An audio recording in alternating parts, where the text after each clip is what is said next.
বিজিবির দিনাজপুর সেক্টর সদর দপ্তরের প্রশিক্ষণ মাঠে আয়োজন করা হয়েছে মাদকদ্রব্য ধ্বংসকরণ অনুষ্ঠান 2026।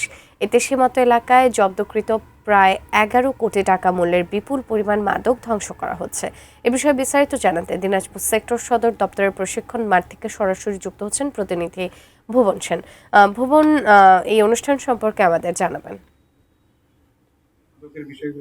সুজানা, আপনি জানেন যে দিনাজপুর সেক্টরের অধীনে 3টি ব্যাটালিয়ন রয়েছে। দিনাজপুর 42 বিজিবি, জয়পুরহাট 20 বিজিবি এবং ফুলবাড়ি 29 বিজিবির অধীনে যে বিজিবি কর্তৃক যে মাদকদ্রব্য উদ্ধারকৃত সেই মাদকদ্রব্য ধ্বংসকরণ কার্যক্রম যে উদ্বোধন সেটি ইতিমধ্যে করেছেন রংপুর বিভাগীয় কমিশনার শহীদুল ইসলাম এনডিসি এবং রংপুর রেঞ্জের ডিআইজি আমিনুল আলী এবং যে Rangpur brigadier general Rangpur commander brigadier general SM.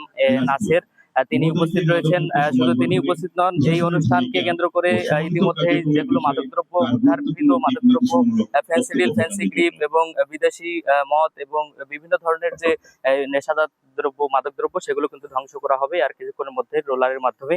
এই অনুষ্ঠানের যে Dinajpur sector commander colonel Faisal Hasan তিনি উপস্থিত রয়েছেন এবং 20 বিজিবির অধিনায়ক লেফটেন্যান্ট কর্নেল মোহাম্মদ লতিফুর বাড়ি, 29 বিজিবির অধিনায়ক লেফটেন্যান্ট কর্নেল মোহাম্মদ আরিফুজ্জামান তিনি কিন্তু উপস্থিত রয়েছেন এবং 42 বিজিবির যে অধিনায়ক আব্দুল্লাহ মোইন তিনি কিন্তু উপস্থিত রয়েছেন। বিজিবি যেটি জানিয়েছে যে সীমান্ত নিরাপত্তা নিশ্চিতের পাশাপাশি মাদক চোরাচালান এবং প্রতিরোধে বর্ডার গার্ড বাংলাদেশ নিরলসভাবে কাজ করে যাচ্ছে।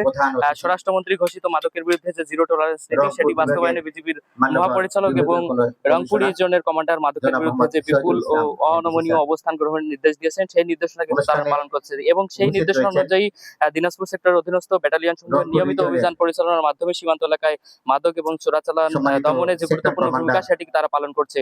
আজকের এই মাদকদ্রব্য ধ্বংসকরণ কার্যক্রম এবং কর্মসূচি যে জিরো টলারেন্স নীতি সেটি বাস্তব প্রতিফলন বলে তারা মনে করছেন। জনসচেতনতা বৃদ্ধি এবং মাদকের বিরুদ্ধে সামাজিক প্রতিরোধ গড়ে তোলার লক্ষ্যে সংশ্লিষ্ট সকলের উপস্থিতিতে এ ধরনের ধ্বংস কার্যক্রম নিয়মিতভাবে পরিচালিত হচ্ছে এবং দেশের সীমান্ত সুরক্ষা এবং চোরাচালান প্রতিরোধে যে মাদকমুক্ত সমাজ গঠনের যে বিজিবির যে প্রতিশ্রুতি সেটি তারা বাস্তবায়ন করবেন বলে আমাদেরকে বিজিবির পক্ষ থেকে জানানো হয়েছে। তো দিনাজপুরের এই মাদকদ্রব্য ধ্বংসকরণ কার্যক্রম এই ছিল সর্বশেষ। সুজানা।